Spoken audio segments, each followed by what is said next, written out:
Um, let's start. The the essential nature which turns into all these aspects, right? There's a core essential nature which has so many facets like a diamond. The essential individual, essential strength, all the essential qualities are facets, aspects of the singular essential essence, which is in everyone. Okay, so it's a um, post-rational or supramental experience and presence. It's a felt thing and it's real and it's alive. It's got nothing to do with your mind, your vital, or your body. Okay, so let's start there. Now, when you come into contact with that, it is raw presence. It is presence is like a substance. It's not a thing you have to do. It's not a technique. It's not a meditation. It's a coming into contact with something supramental. It's not of the mind. It's not of the body. It's not actually it's not of the heart. The heart's just its kind of vessel. It's not of the vital. It's something totally different. The best way I can describe it is like this. You walk into your same house for 20 years. You walk in the same door, 20 years. One day you walk in and the whole place feels different. And you go, what the hell is that? And you are scared and excited and looking under the couches and freaking out a little bit, and everything looks different, everything feels different. That's the experience of presence. Now, when that first comes on board, when that first comes into being, it can manifest as anxiety, deep, crazy anxiety. It can manifest as heart palpitations. It can manifest as immense fear. It can manifest as crazy mystical experience. But when it first knocks on the door, it's intolerable because the vessel is not primed to handle it. So it's painful. It is intolerable when it first comes on board. Now you're going to get moments of peace and moments of insight for sure. But mainly it stings. And because it's just like it's just the whole physical being and the mind has not been primed enough to work this thing. And so there's an extended period of um, priming and being prepared for this. So when you're really, really present, it's you want to get out of it. There you go. That's the other side of this. Is you just want to distract yourself. Put your hands up here if you're doing inquiry and you just want to distract yourself from this. Like you're fighting it over and over and over. Yeah, that's the intolerability of it. Give me anything. Give me food. Give me whatever. Give me doom scrolling. Give me my group chats. Whatever. And age question: is there a correlation between how intolerable that experience is for the specific human to the degree in which they are living a mentalized life? Yes. Like Bingo. yeah. Yeah. If you've had a heavy mind-based life, what you have on board is a million versions of distraction. You have the best set of distractions. Now, as people go down the road, I've watched this happen with a lot of people. What we're talking about here in the heart is your depth dimension. The heart has four foods, if you remember this, which again, we think there's a class of this, but there's not. It needs depth. It needs deep stuff. It needs wholeness. So it needs whole pictures. It needs intimacy and it needs effort. If the heart feeds on those four things, when the heart opens, it is your depth dimension. Depth, wholeness, intimacy, and effort. Now, if you turn the depth dimension on and then you ignore it and go back into your life, that's going to hurt. Right. So if you turn the depth dimension on, you start the heart thing, and then you go run away and go back to your surface life, distractions, work, planning, goals, da da da da da. If you go back to the surface, then it's going to be really, really uncomfortable. I don't know why Jake's coming to mind. I just remember Jakey boy a session. Is Jake here? Is that iPhone? I believe so. Anyway, there was a session along the way where like Jake dived in pretty hard, and then I was talking to him, and I'm like, you're not you are forgetting to engage that you're quite a deep person, and you've gotten to engage the depth dimension. He's just being ripped apart on the surface. because it's intolerable when you drift into back into your mental self, which is a set of habits. It's just imprisoned once the depth dimension opens, once the heart opens. And you'll feel, just one more thing, Tommy, you'll feel um like everything's too small for you now. It's too the mental space is too small. It's just like it's an enclosure. And no matter where you run around or where you look or what you do, you can't escape this enclosure. Because imagine getting this presence and shoving it into a space that's too small for it. It just goes and pressurizes.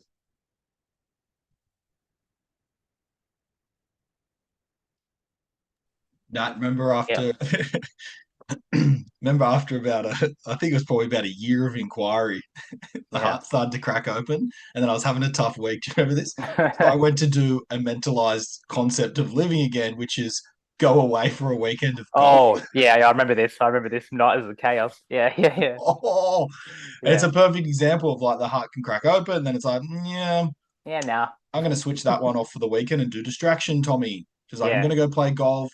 There was a lot of things tied into. I'm going to play golf. I'm going to overspend on food and accommodation.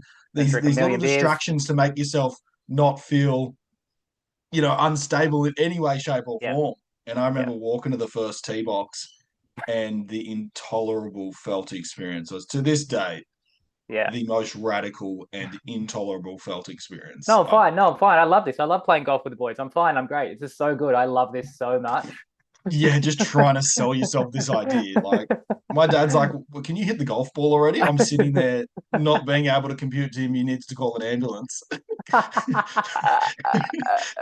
because that's not even an option in that intolerable state. You don't even Yeah, have it. You don't even have the ability to get out of it. That's what I yeah, think is. Me and Bridie yeah, had a chat yesterday, and when you get to the stage of an intolerable experience that now you can't get out of, like now you're talking about intolerable experiences. yeah, yeah. If you find yourself stuck at an intolerable experience or conflict, is the solution just you gotta just rip the band-aid off and go?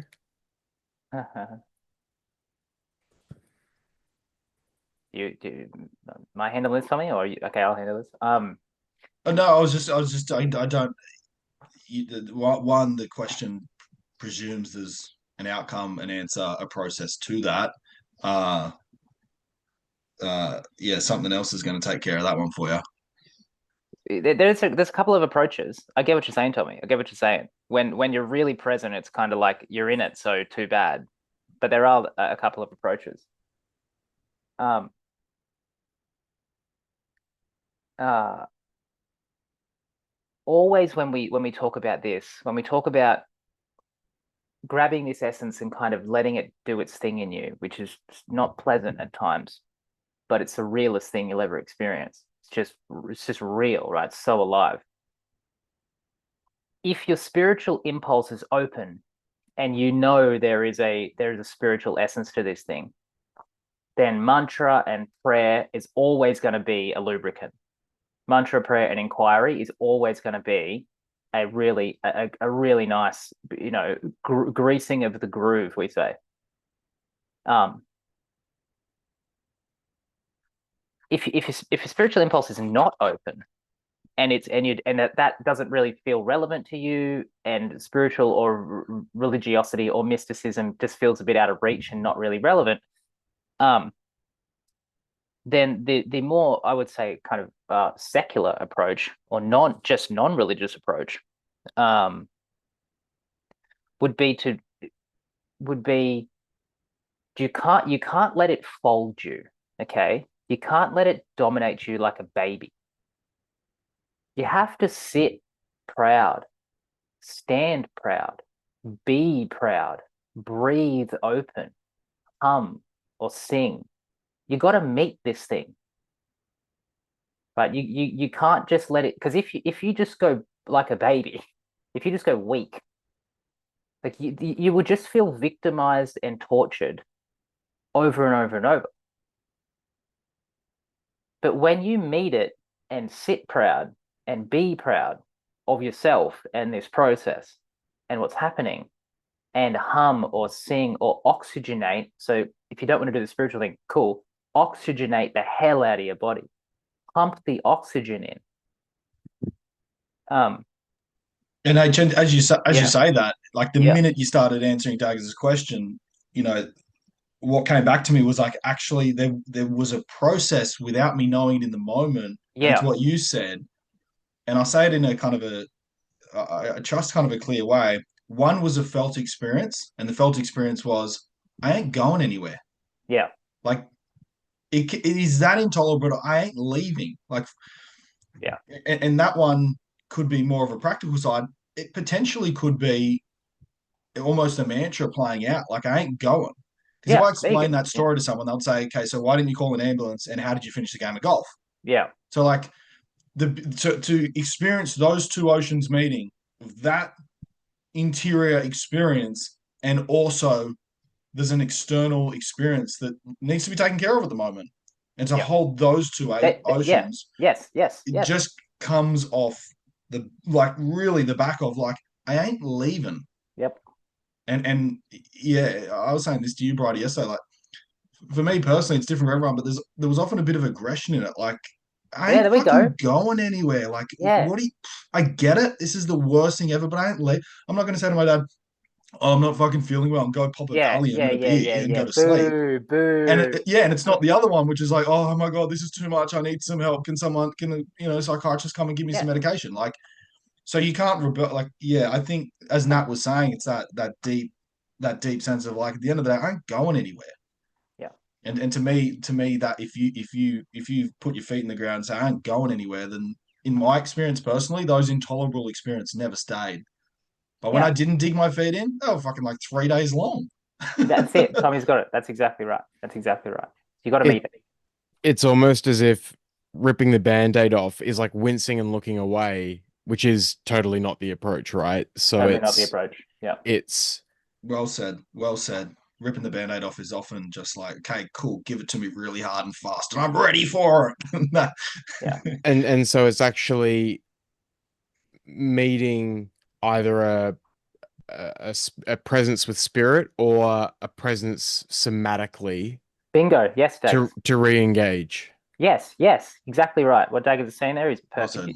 You either meet it with a spiritual opening that's real and true for you. If that's not open, you meet it somatically with a proud body and strong breath, and you continue on with the next responsibility.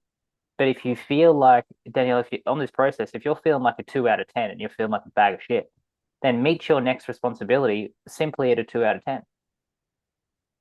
So you can't stop. You never, ever, ever turn off your responsibilities because you think this is too hard. Because this is working for you.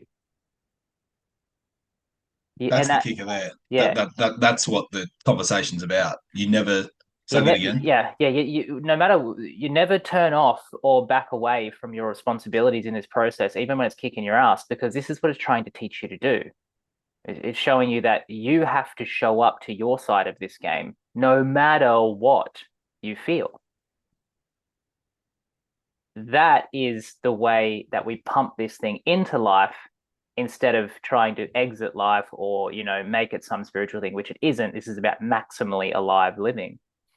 So in the heart's process, you don't get it. You can't pause responsibilities during this because your heart's open. It's just you're not meeting your side of the game here.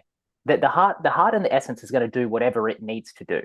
It's got its own kind of goals for you, but your side of the coin is is is meeting it. This is where plant medicine is really kind of practical. And I'm not a plant medicine like go do it. If it's in your thing, you'll do it.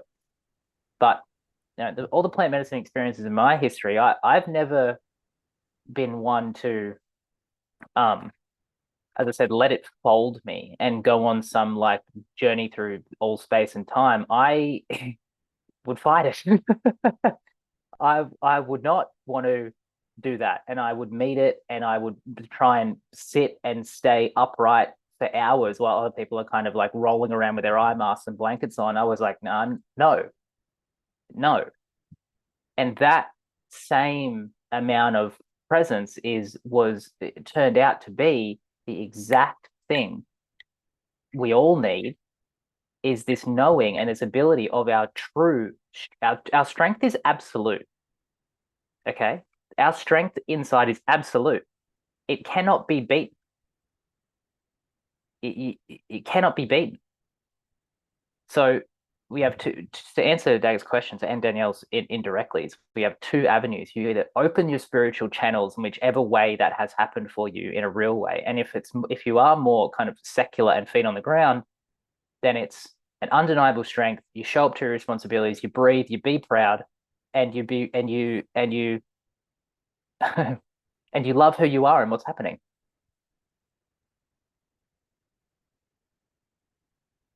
Which is ultimately the alive presence of essential strength.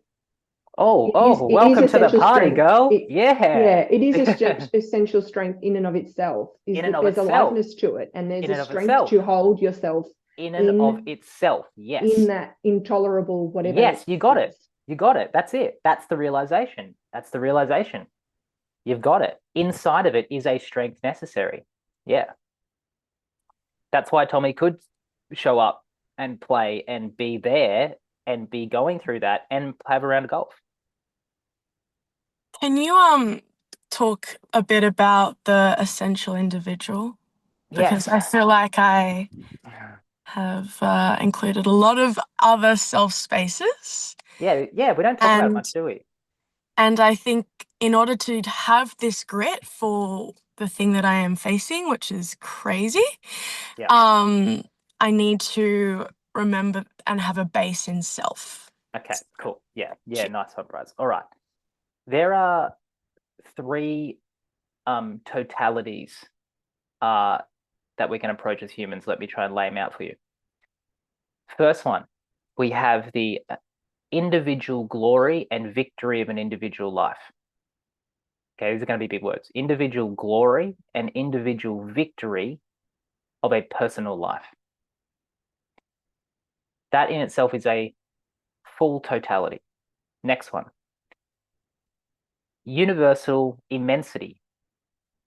Universal immensity is an ever-growing feeling of immensity in the heart. The heart will just have bigger and bigger feelings, okay? Bigger and bigger and bigger. Bigger and bigger and bigger and bigger until it explodes and you're like, oh my God, I've died. And then you go, no, I haven't. Here I still am. The third one is a transcendent freedom and release. Those three things, personal glory, universal immensity, and transcendent freedom and release, are three totalities in themselves. For example, transcendent freedom and release is all of your Buddhism and Tibetan spiritual systems that release you into Dharmakaya. They just send you off into light. That's great.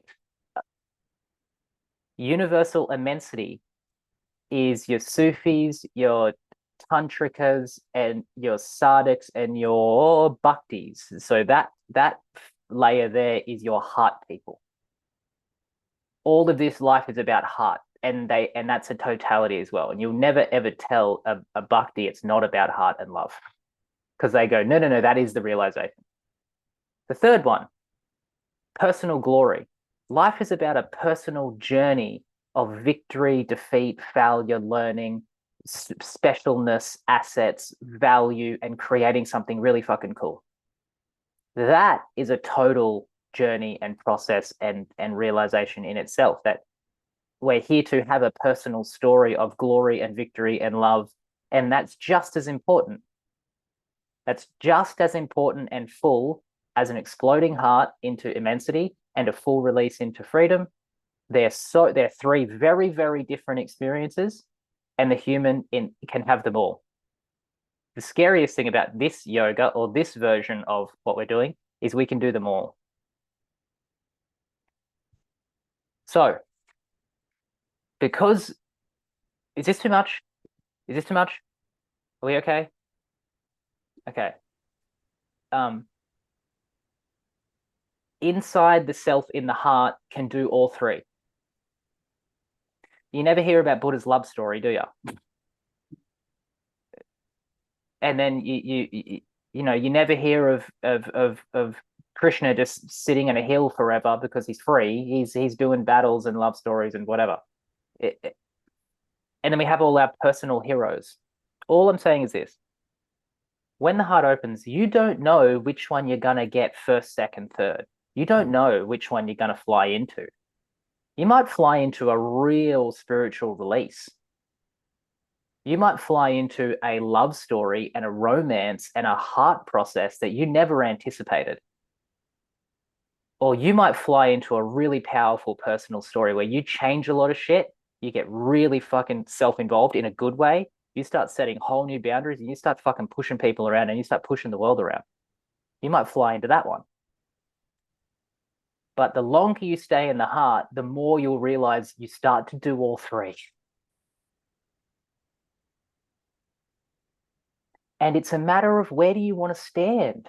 Where do you want to stand in this? Do you want to stand in total eminent freedom? Do you want to stand in a cosmic immensity in the heart? Or do you want to stand as a single individual unit having a cool life? Where all of them become available. But we only know, historically, we only know those three things as like closed off totalities. You've got to choose one because they don't fit together. They only fit together in the essence, they only fit together in the presence that we're expanding. But you'll realize everyone that's going to come through this program and this structure is going to fly into one. So Bridie flew into cosmic immensity, flew into it hard. Heart just went and just expanded and expanded and expanded. Ate her ego alive, ate all of her needs and all of her wants for life, vanished in an instant, and then dipped into immense freedom and then dipped into mysticism and totally lost an individual along the way. We lost Bridie. Hello, Bridie. We lost you along the way. Like it happens. The top one, the first one, the individual glory and victory was eliminated for a bit. And so Bridie, now we've got to bring that individual unit. This is where, to answer your question, the essential individual is that one that stands in the individual life story, which is still just as important, which is still just as fucking cool, and where the heart pushes its assets. The heart can only push its assets into the world through the essential individual. So when the assets come out of you and into the world, they can only come through an essential individual to other individuals.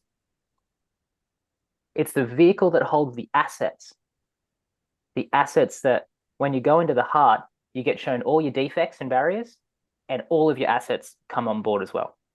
The only way you're going to grab those assets and push them into the world is through your individuality. And that is your individual story. The beauty of the individual is the glory and the victory and the risk and the challenge and the courage and the love story and the breaking up and the losing people and the grief and the that can only have, yeah. Guys, jump into the chat just before Nat goes on any further. I got a question for him. Like, how we doing? Too far red car. Nat, you did say yesterday. You did say yesterday. Well, we'll be having junior and senior roundtables. Yeah, and I guess we're in the senior roundtable today. Yeah, well. And guys, jump to the chat panel. For those of you that have been with us for some time, and you've completed LBM fundamentals, are you appreciating this depth of education? How relevant it is alongside life beyond mind, aka life beyond mental models. So it's mental models and concepts and identity, you float into one. You float into one of those areas if you're lucky enough to evoke the spiritual impulse and do the work. You float into one, and then it's the identity. So I float into freedom. Now I'm a freedom person who rolls around in a caravan, and money doesn't mean anything to me, and I wear a robe, and I need everyone to know that this is my avenue now, this is my vehicle. Or now I'm another person, I'm the new Tony Robbins. Personal power, personal liberation, get what you want. Do you guys see that? I think that's so important to understand. Yeah. And if... Yeah, sweet. Sammy says, yeah, it's still scaring me. Yeah, it is. Yeah. I've got a question. Hello, Fiona. Okay, so yeah, that how I said in the last round table that I've just been in like joy and happiness Beautiful. since July. Well, That's well. Part of me is still happy. The other part that that Simone knows is that yes, my heart kind of told me that I swapped something. So instead of food for distractions, because yes, I'm in my mind a lot, it's just been like spending money. Yeah, it's a common one. And then because like going in like I don't know, it's almost like I'm changing who I am in a way, because my like identity that I always thought I was has changed, and for the better and the worse. So better, like to use the terms from today, like the individual glory and victory in personal life. So weight loss has been a freaking goal forever, just forever. And I've in the last few years I've lost 27 kilos, so beautiful. I look different, and people are telling me that, and I don't like it and I like it. If that makes sense. What's your question, Fiona? So my question is, oh yeah, I don't really have a question. Like, hey, how you feeling right now in this moment? Let's go. Give me some presents. How you feeling right now? Anxious. Yeah. Is that familiar? Is that unfamiliar to you? It's not that familiar, no. Okay. So all I want to say is that you're a kind of sitting duck for what we spoke about. This anxious, is it a bit buzzy? Does it feel a bit buzzy, a bit anxious in the chest? Yeah, and I had like this really big headache yesterday, and I was just welcome to the party. Yeah, that's how it feels. That's exactly how it feels when the heart opens its door a little bit. It's a new energy, and it's a really, really alive energy. So inquire right into the center of the headache and the anxiety and see what you find. Just see what you find, and try and really discern and be really honest with yourself. You know, am I trying to get away from my heart right now? Yeah. And just everything you said at the start was all frontal mental reactions to this new presence. All of it. How people, the good, the bad, the food, the how I look, how people da. When the heart opens, it will start to eat the mental life. And when it eats the mental life, it sends it kind of haywire. So you got to be an inquiring thing more than usual. Cool? Yes. Done. Thank you. Pleasure.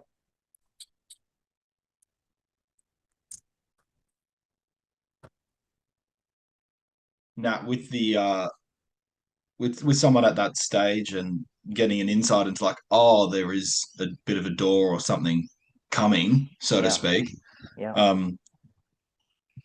Like, how important do you say it is for people? And you say it during the inquiries, but you don't really go into inquiry unless you're committed and willing for some form of truth. Yeah. And I just want to relay something that's been fascinating to watch: the amount of members and people that have gone through LBM or done LBM work with us, and their first initial experience is like, oh, this is getting like weird. Why do I feel stressed, overwhelmed, anxious, insecure, whatever? Yeah. And then after a little bit of practice, there seems to be a resounding, at least it's fucking true. Yep. Every time. And that's the interesting thing. And I love Fiona's example because it's like you can start to distinguish not what's good or bad, right or wrong. Am I, digressing backwards into some mental health disorders, or am I moving forward? Just working with the fabric of like, at least it's true. Yeah. This seems to be a true felt experience for me. Bingo. Without needing to interpret it. And I think that's definitely something that you can work with, Fiona, as well, as you go into inquiry of just, give me something true here, and something to work with. You're here to feel. Anyone who's in pathways or starting, your first base is every bit of analysis or inquiry or what am I doing here? You have to begin from feeling. Right? That's what you're here to do. All of pathways is, if I could summarize it, is to sensitize you to prioritize feeling all day. All day. That's it. That's where you start. That pathways is about, because that's the path off the mind. We've got some, snazzy stuff and some fancy stuff and some cool words and blah blah blah blah blah, and river of insecurity, and we get a bit poetic, which is nice. But really, pathways is just saying, you feel as much as you can all the time and never stop. Never stop. And then everything proceeds from there. Everything proceeds really harmoniously from there. Sensitizing to your immediate felt experience. Immediate. That is the next thing past mind. That is the step every single time. If you're in pathways, that is the step. Sensitize feeling, sensitize feeling.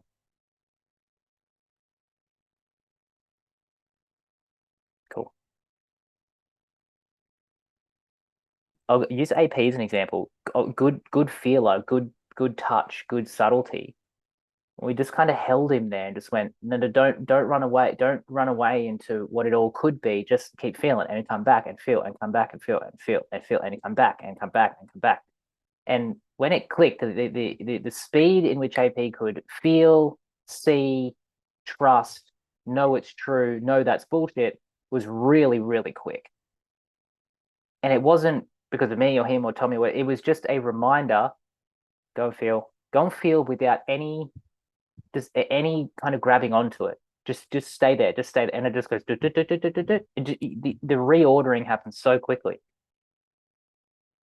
So it's easy and hard at the same time. Like it's the easy instruction is sensitized to immediate experience at all costs, all the time. That's your commitment to presence. Is if you're going to really be a present human being, then why spend any time not present? That's the standard, and that's the commitment. It's a standard. It's presence or don't bother. Anything else is a waste of time here.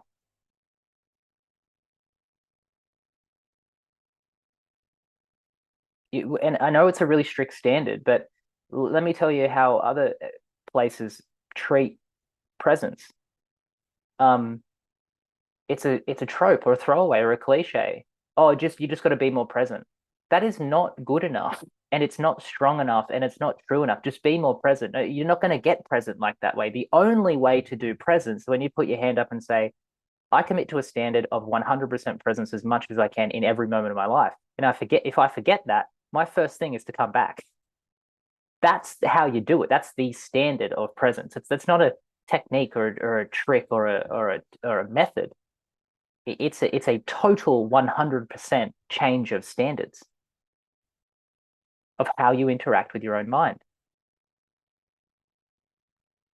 Doing 5 minutes or 10 minutes or 20 minutes a day of meditation being present is useless. It's literally like a tidal wave of, this is my favorite analogy, a tidal wave is coming. A tidal wave is coming. And you're like, oh, don't worry, I'm just going to get my bed sheet and protect myself.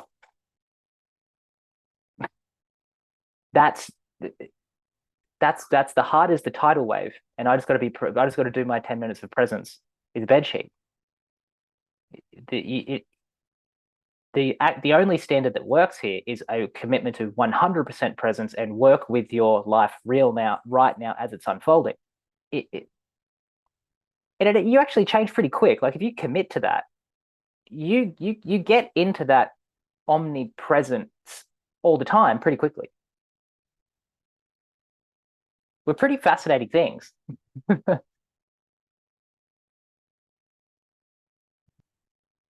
Yeah, so it's not an Eckart Tolle book you read and, oh, that was a cute learning, what's my next thing? It's not that at all. The standard is huge. The standard is all the time. All the time. With every moment and every person and every place.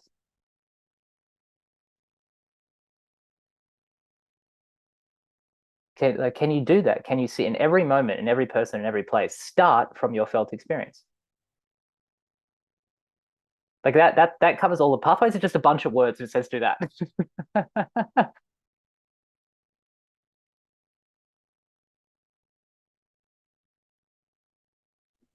Any questions, team?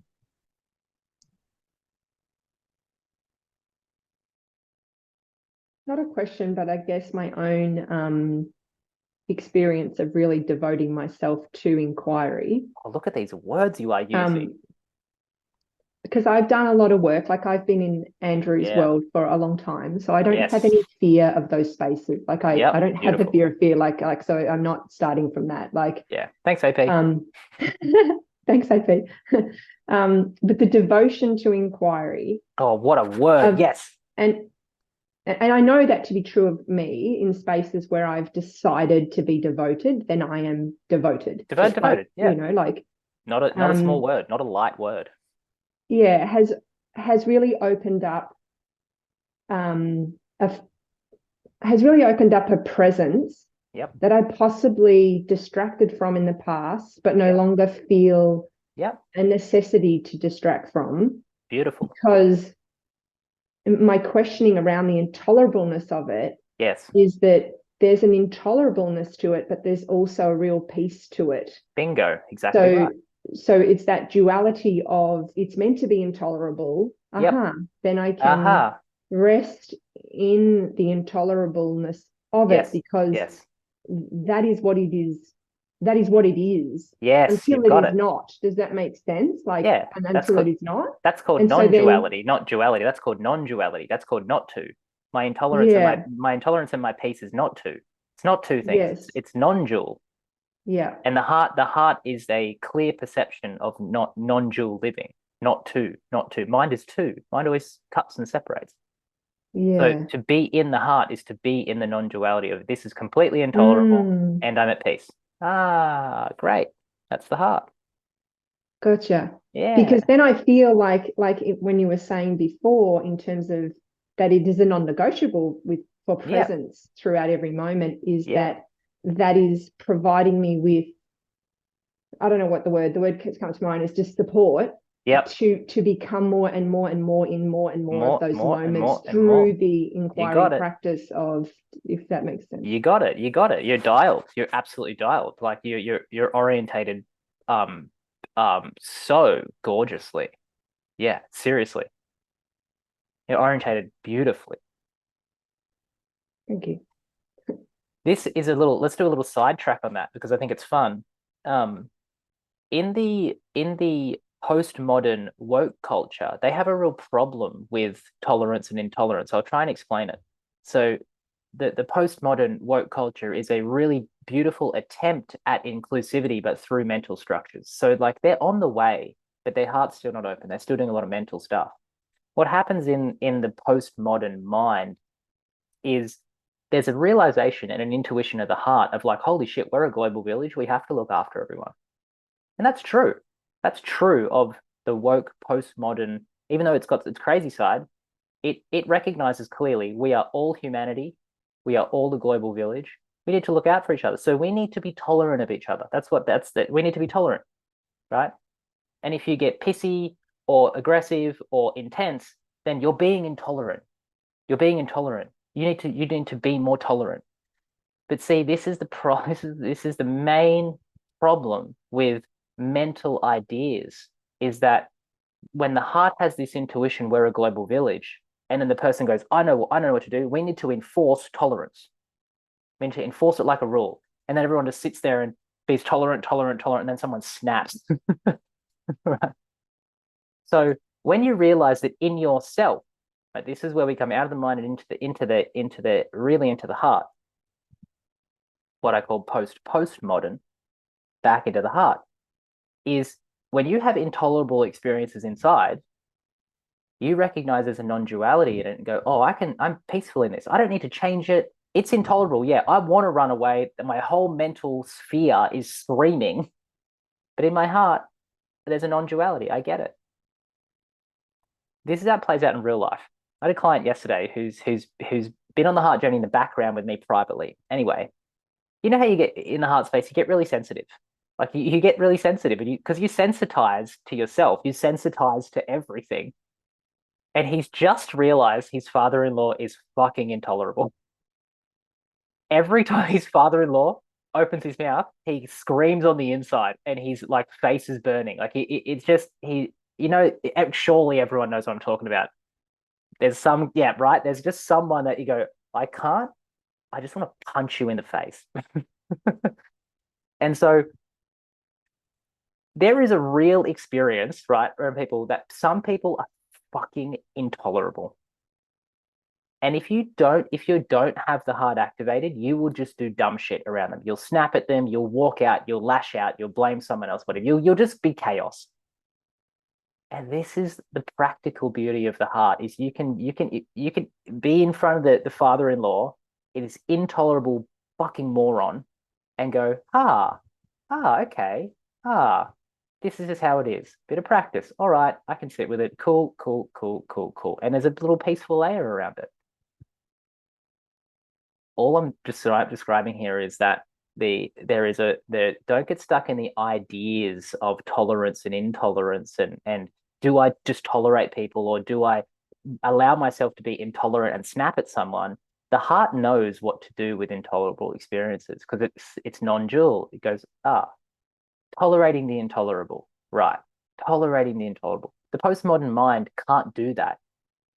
But the heart can. What you see in protesting and what you see in identity politics and what you see in university politics and language politics and all that jazz is people trying to be tolerant of things they can't tolerate. See what a mess that makes? I'm being really, really tolerant, and I'm going to protest. I'm being really tolerant of these intolerant people. Well, no, you're completely stuck and repressing a vital ego that's going to explode on someone. That's the real practical and special place of the heart, is because there are going to be many aspects of life and people in this world that you are going to find intolerable. And if you don't have your heart on, you're going to get confused and think you need to do something about it, or you need to start a charity, or you need to, or you need to fight a cause, or whatever. It gets messy.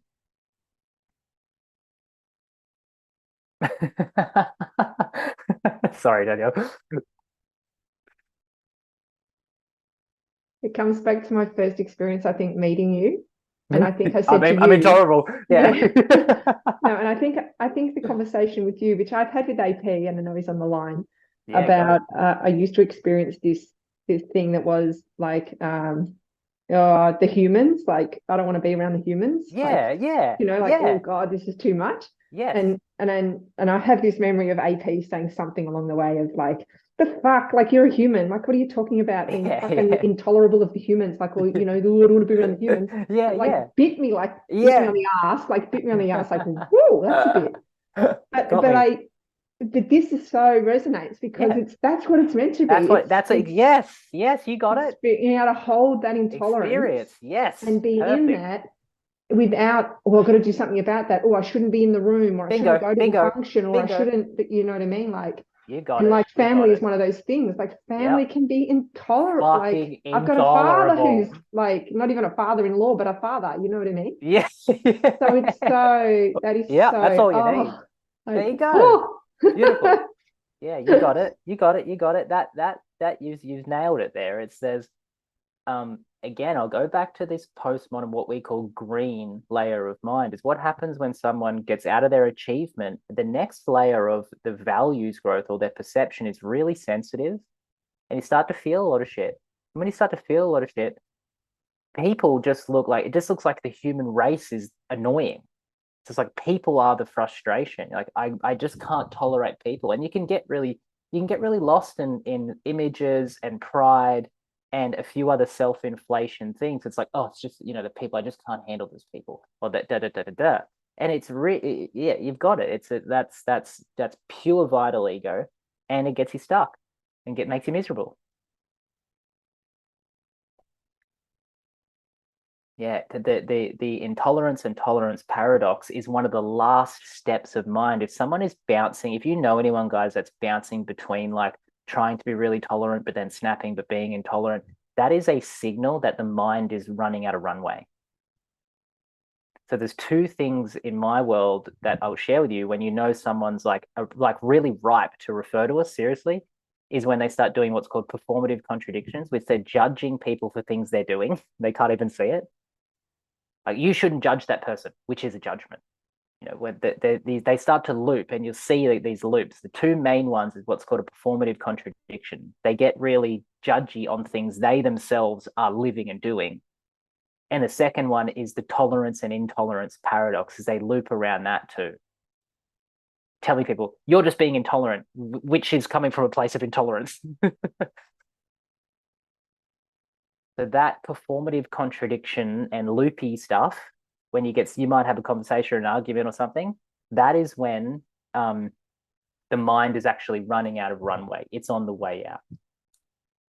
Well, not doing this, Nat, can lead, because I've got such a PD background, but yeah, you can spend 20 years in the PD market not knowing this, and your experience of life is spending 20 years trying to harmonize a family dynamic. Yeah, bingo. Good one, Tommy. Good one. Yeah. And that is an area of life that you will go to the ends of the earth to harmonize, or try to harmonize. Oh, if you're really? not aware. Don't have a family. Don't know what that's like. That must be nice to try and harmonize a family. Good to have one to try and harmonize. Oh no, poor Nat. Don't feel sorry for me. I'm absolutely fine. If you want to get under Nat's skin, just pretend to feel sorry for him, team. Yeah, I'll slap you from here. But seriously, that's a pretty fucking juicy outcome for anyone who's spent a lot of energy attempting to harmonize the family. Yeah, it's a good one. Not even being aware that, there's a lot of philosophy out there that says you don't walk into, or there's a lot of philosophy out there in the postmodern Western personal development market and just healing space of any kind, which suggests presence is an outcome of peace or calm or stillness. And you've got work to do if you don't get there. Like they're not teaching. Paragraph 1 doesn't say, by the way, like, as Danielle was really resonating before, like paragraph 1 says, like, by the way, this is intolerable. Yeah. Well, what the fuck do I do with that? Yeah. Yeah, Caleb shared the lack of harmony may be exactly what's needed. Yeah, no, no new age specialist shares that. They say everyone needs to be harmonized, and can dad speak quieter, and can this happen here, and can. Well, from our essential control class, by trying to assert that, you create its opposite automatically. Like, we can see that problem, right? Like, let's be wise. By trying to create harmony and tolerance from a perception of individuality and object relations, you automatically just create disharmony and chaos. You create it by doing that. By trying to assert harmony and control and peace, whatever, you have to manifest its opposite. It's coming from a limited perspective. It doesn't even have to. It does manifest its opposite every single time, because it's an assertion.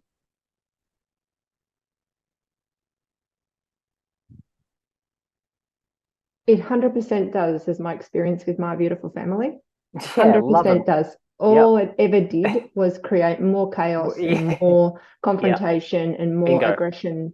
Bingo. And, the older they get, with two kids in my home still, is that they're then not seen as who, like, I didn't have the language, but what they're trying to say is, you don't see me as a person who is challenged by the world and irritated and agitated and have my own intolerances. So let's just shut this shit down, and I'll speak to you a different way, and you'll talk to me, and we'll have space, and you can go in that room. It's just never fucking worked. Never worked. Yeah. Danielle, fucking gold star for you this morning, mate. Jesus Christ, you're on fire. I'm a devoted man. Yeah. My life has changed in the last couple of weeks. Yeah, it's beautiful. It's beautiful. It's really good to watch. You're on fucking fire, mate. You're on fire. Gold star.